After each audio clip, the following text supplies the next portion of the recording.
Welcome po sa Paraiso de Maria Private Resort. Ito po yung pinaka-entrance ng room 4 and room 3. Ang pag-usapan mo natin yung room 4. Ito po yung entrance. Ito po yung dining area ng room 4 executive room. Dining area po yan o kaya lounge. Okay. Tapos, meron siyang sariling grill na gate. Okay.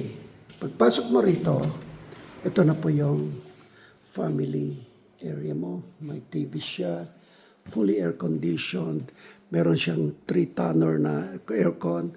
Ito meron siyang mga yung closet, clothes closet.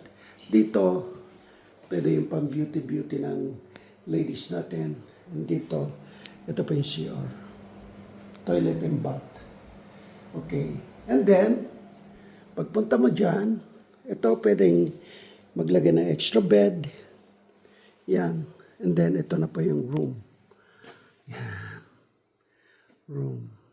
2 king-size bed yan. Okay. With, ito po yung kitchen.